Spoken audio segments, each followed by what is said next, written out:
Hello everyone, welcome to another episode of Embroidery Hub. In today's episode, I'm going to show you how you can do sublimation on a 3D puff on a cap. This mixed media project is a great way to create unique designs that incorporate sublimation printing and embroidery. For this project, I'll be using the R550 white toner transfer printer to do the sublimation part of this project and the MT1501 to do the 3D puff. Here we have the materials I'm going to need to make this project.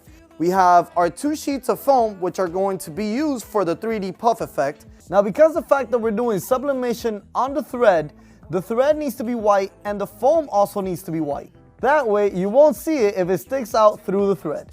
Now, this thread is 100% polyester and it has to be so that we can do sublimation on it. Sublimation only works on 100% polyester materials and threads, and it must be white. For my needles, I'm going to be using the 75 by 11 sharp point.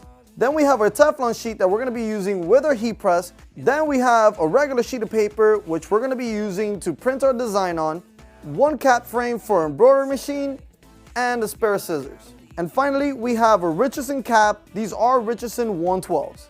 Now for our embroidery, I'm going to be using my favorite machine, the Ricoma MT1501. Alright guys, so this is the R550, the machine that we're going to be using today to get our sublimation printed out. So what's cool about this printer is that you're able to do the 2-step transfer printing and sublimation printing just by switching out the toner cartridges. For our heat press, I'm going to be using the Ricoma HP0408. So I really like this machine because it has an auto open feature.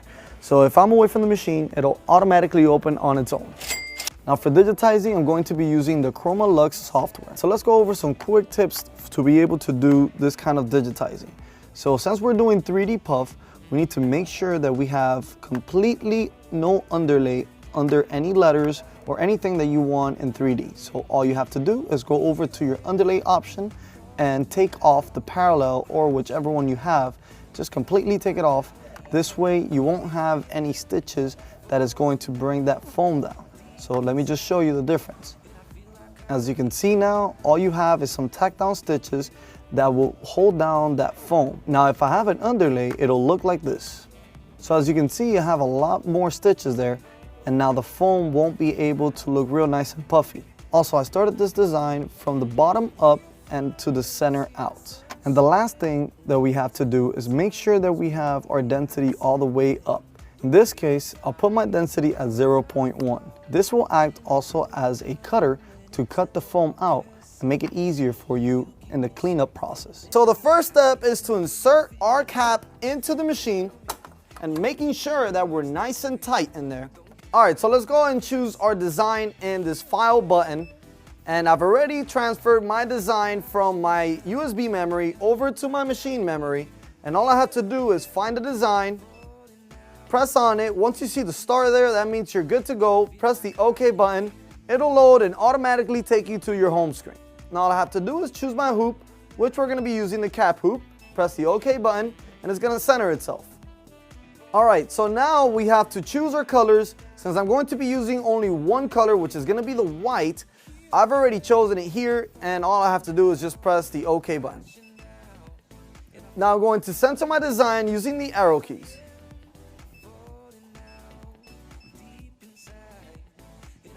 Okay, so I'm pretty centered now. Let me just go ahead and lock my machine. It's going to ask me if I want to enter embroidery status, and all I have to do now is press the trace button.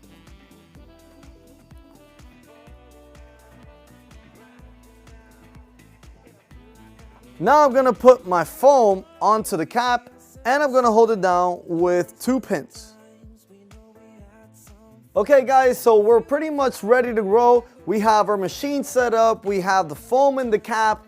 This design is a total of 11,000 stitches, so it's going to take us around 20 minutes. And the reason why it's going to take that long is because of the size of the 3D puff. Alright, so let's go ahead and press the start button. You need to know my story, but don't get too close to me, cause I need my fantasy. You give me something that I can't give you here. Tell me what you're thinking, I need to know you're feeling. If you crush on me, you need to know my story, but don't get too close to me, cause I need my fantasy. Here I am, falling down, crashing down, and I feel like I don't need you. Here I am, falling down, deep like I don't need you.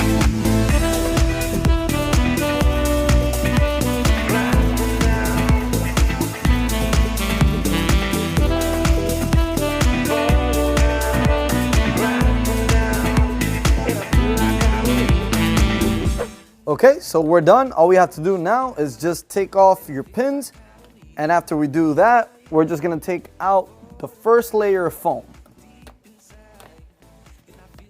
The reason for this is that when we press our cap to do a sublimation, we wanna keep that layer of foam there so that the toner doesn't get on the actual cap, only on the letters. Okay, so let's go ahead and remove our cap. And now let's go over to the heat press. Now to print out sublimation, all we have to do is change the toner cartridges inside the printer. All we have to do is open it up, pull out the cartridge that I want to change, and insert the new one in.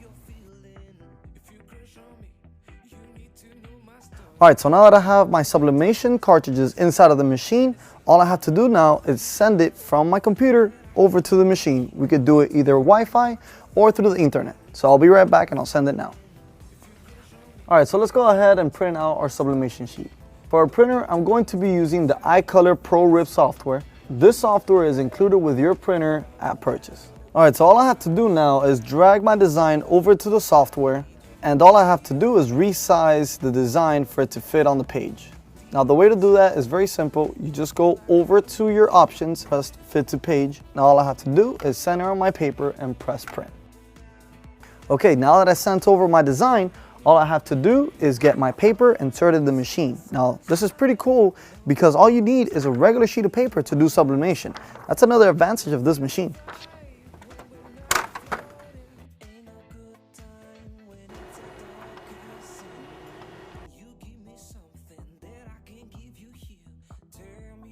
Okay, so let's go over to the heat press. All right, so let's go ahead and insert our cap in. Very simple, you just put it in. And I'm going to push this lever down to secure the cap onto the heat press.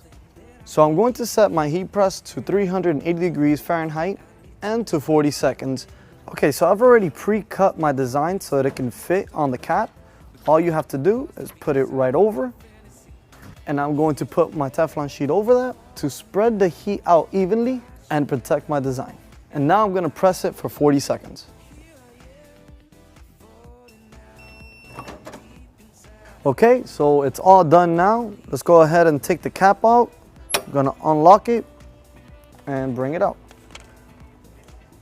So take your Teflon sheet out. Now we're just gonna let it cool down now for around 15 to 30 seconds. All right, so let's go ahead and peel it off now.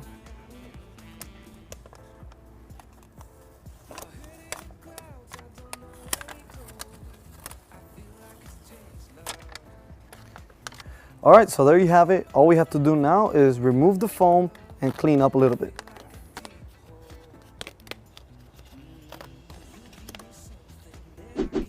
All right, so let's go ahead and clean up the last of it. I'm gonna use this little tool to pick out the rest of the foam. And that's it. Here's your finished cap.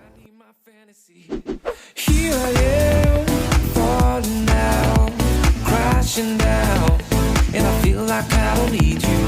Here I am, falling down, deep inside, and I feel like I don't need you.